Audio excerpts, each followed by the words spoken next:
నమస్తే, welcome to AP news. మాజీ TTD chairman ఆది కేశవులు నాయుడు, మాజీ చిత్తూరు ఎమ్మెల్యే సత్యప్రభ అందరికీ ఆదర్శప్రాయమని ఎమ్మెల్యే గురజాల జగన్మోహన్ రెడ్డి అన్నారు.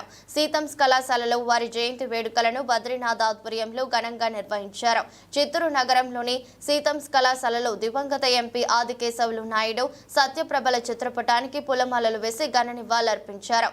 ముల్కంబట్టు జంక్షన్ వద్ద ఉన్న ఆది కేశవ నాయుడు విగ్రహానికి పూలమాలలు వేసి నివాళులర్పించారు. ఈ సందర్భంగా ఎమ్మెల్యే మాట్లాడుతూ టీటీడీ చైర్మన్ గా తిరుమల పవిత్రతకు ఆది కేశవ నాయుడు కృషి చేస్తారన్నారు. ఎమ్మెల్యేగా చిత్తూరును సత్యప్రభ ఎంతగానో అభివృద్ధి చేశారన్నారు.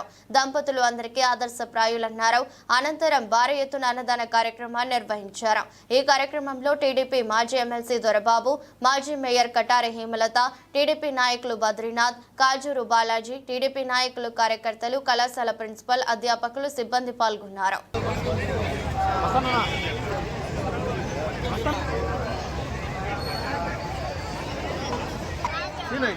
నువ్వు మీరాన్న మధ్యలో ఉంటే ఎట్లా తీసినారు గట్టిగా తీసుంటారు అటైతే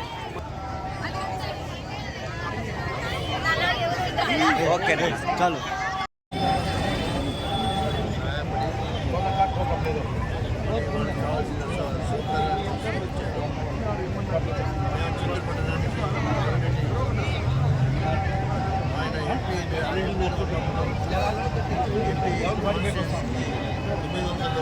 ప్రాజెక్ట్ రోడ్డు వేసి వాటర్ ట్యాంక్ కలిపి పైప్ లైన్ ప్రతి విలేజ్కి 900 ప్రాజెక్ట్స్ చేసి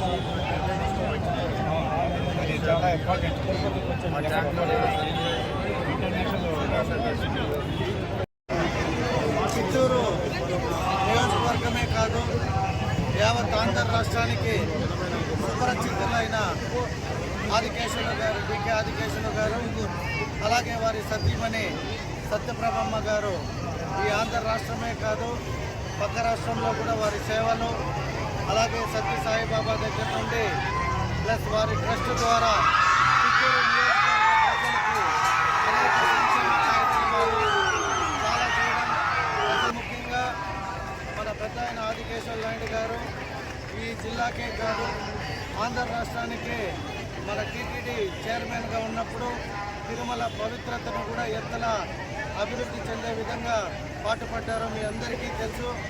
వారు తదనంతరం వారి సతీమణి అయిన సత్యప్రభమ్మ కూడా ఈ నియోజకవర్గ ఎమ్మెల్యేగా అనేక కార్యక్రమాలు ప్రజలకు ఎప్పుడు అందుబాటులో ఉండేవారు. సో వారి స్ఫూర్తితో మేము కూడా ఇవాళ యువత ఎమ్మెల్యేగా వారిని ఆదర్శంగా తీసుకుంటూ వారి జన్మదినోత్సవం సందర్భంగా అనేక కార్యక్రమాలను ఏర్పాటు చేసిన ఆదికేశవులు గారి తమ్ముడైన బద్రి అన్నకి, అలాగే సీతం మేనేజ్మెంట్కి ప్రత్యేక ధన్యవాదాలు తెలియజేసుకుంటూ ఈ కార్యక్రమం ఇంకా మధ్యాహ్నం కూడా మన సర్కల్ గాంధీ బొమ్మ దగ్గర అన్నదాన కార్యక్రమం కూడా ఉంటుంది. కాబట్టి అందరూ ఇచ్చేసి వారి ఆశీస్సులు వారికి మీ యొక్క దీవెనలు ఉండాలని కోరుకుంటూ సెలవు.